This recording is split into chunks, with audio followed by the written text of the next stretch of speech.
I have to post on this because it bothers me so bad. But it's like, not that I'm saying you can come harm my children just because it happens to other people.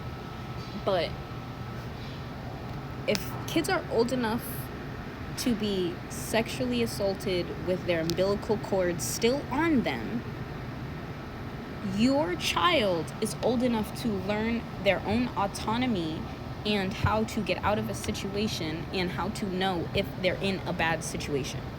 They should know that. Yes, they should. Especially in the world we live in. I'm not gonna continue to not send my kids to daycare and school just because I'm scared that someone might touch them inappropriately. My daughters don't even like my help with wiping themselves because I taught them how to take care of themselves. So when they go to daycare, it doesn't matter because they're going to scream at the teacher. They're not going to let them do it. There's not even going to be an opening of them getting too close and touching you inappropriately. My kid doesn't even let you wipe them. You know what I mean? Your kid, the only person who can protect you is yourself. I am not going to be around my kid all the time the same way my brothers and my mom were not around me all the time.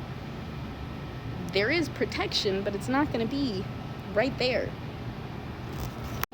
So yeah, if they're old enough to go through it, slavery, racism, once again, we're not enslaving children and being jackasses for no reason. But my children do need to understand already that there is a difference. My daughter right now is learning the difference in the fact that our skin color is different, and that does actually mean something. And she's freaking 4. You know what I mean? My 2-year-old is currently learning the thing I just taught my 4-year-old about using the bathroom. Like, you have to teach your kids how to handle themselves before they go into situations. Just because you're scared of something doesn't mean your fear is gonna come true. No, I literally saw something the other day. It said, you're not omniscient, you're hurting. So just because you think that it's gonna end badly doesn't mean it is. Just because you've never had a good experience doing that doesn't mean this next time is going to be bad. And if it is, that means you didn't learn the lesson. Like, every single time something bad happens, there's a lesson to be learned. And if you're not learning that lesson every single time something bad happens, and you're sitting there panicking because something bad happened, are you even a human? Like, what are you doing with your time? Why do you think we're here?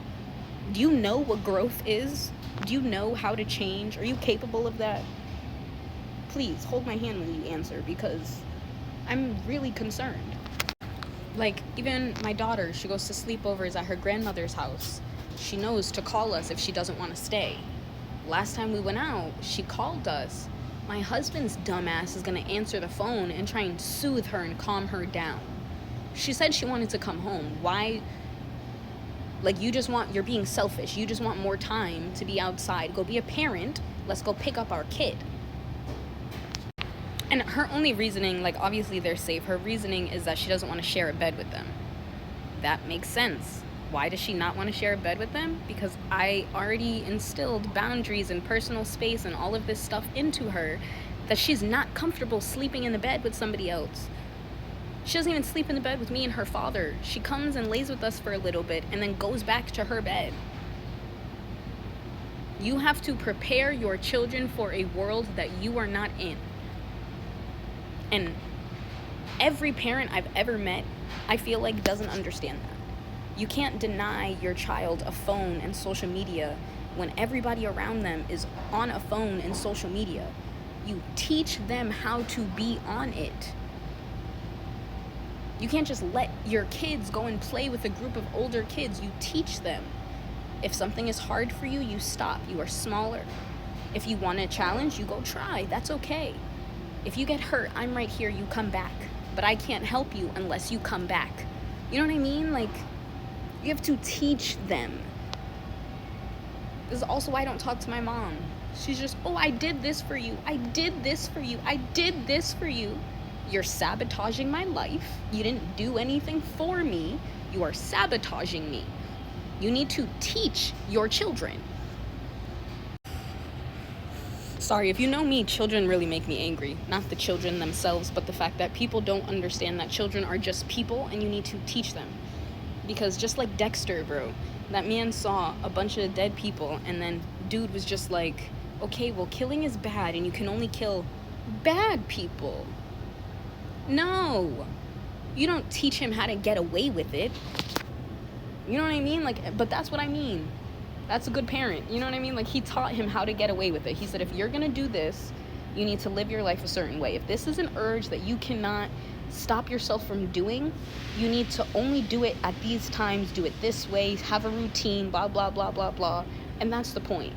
Guaranteed, that is horrible example. Like, no, we don't want our kids killing people, but like, it's not up to us. That's the life they want to live. You can either help your kid and you can be there, or you can ruin the relationship on a what if. On a tell me the top 5 worst things you think are gonna happen. From This Is Us, bro, some Randall type shit. Tell me the 5 things. What is every worst case scenario going through your brain right now before we let our daughter go to a sleepover? We talk about that. Now we educate her on how to handle herself in those situations, and we allow her to go out. Obviously, my kid is only 4, but when she grows up, like, that's what the debate was about, and I got irritated. But yeah, when she grows up, obviously,